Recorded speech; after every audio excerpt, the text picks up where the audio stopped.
Positively Delivers, this is Dr. Gigi Sunga from Making Change Project. Magandang gabi sa lahat mga Delivers natin.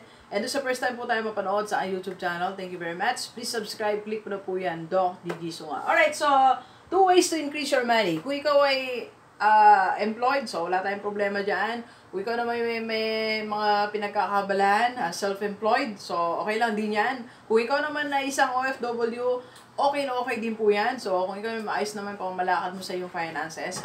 So, but if you want to increase your money, so meron tayong 2 sikreto na ibibigay. Pero bago yan, hindi nga tayo, no? Gel pen inumin. Yung tsaka be, nasa malit na thermos. Okay. Medyo pagod na po tayo sa buhay. Hindi naman. Pagod lang. Marami tayong mga appointments, marami tayong mga ginagawa. But I'm not complaining. That's the meaning of working hard. Yan. That's the meaning of working kahit hindi ka na komportable. That's the meaning of success. Diba?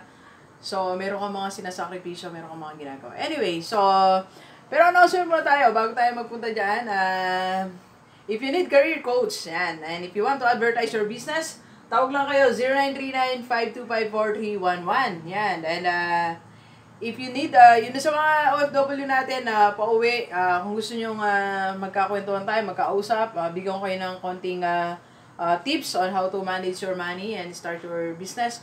So, pwede nyo po akong kontakin, di ba? And November 18, sa Hong Kong po tayo. Yan.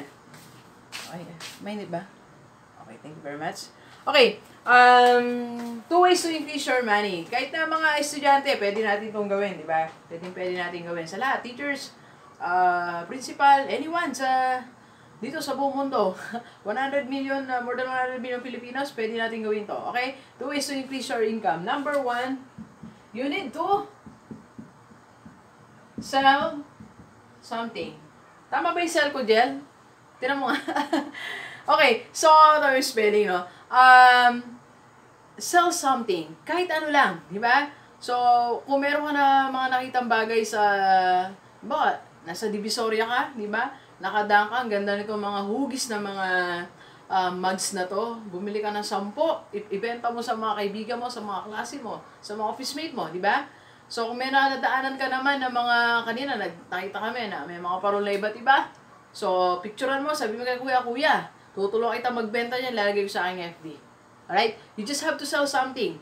Kanina, yung pamangkin ko, si Du, may work na yon pero nag-sideline siya, nagtinda siya ng mga kandila, kasi kandila ang in ngayon. Diba? November 1 eh.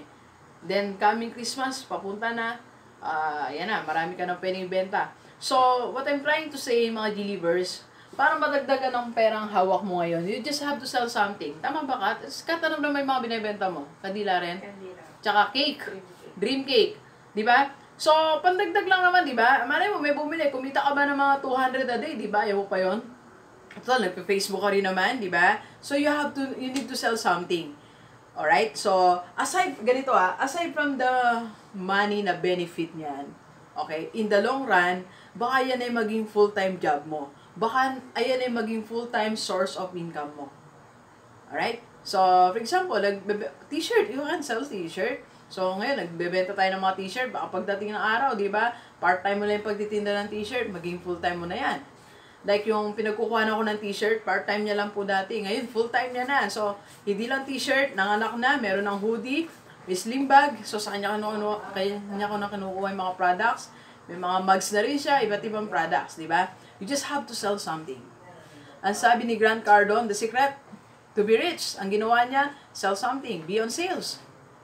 Alright? So, that's the first thing na dapat mong gawin para mag-increase ang money mo. Second naman, alright, offer services. So, ano ba yung mga pwede mong i-offer sa community mo? Diba? Kanina, nabanggit ko to sa ating vlog para sa mga anak ng OFW. Ulitin ko lang din.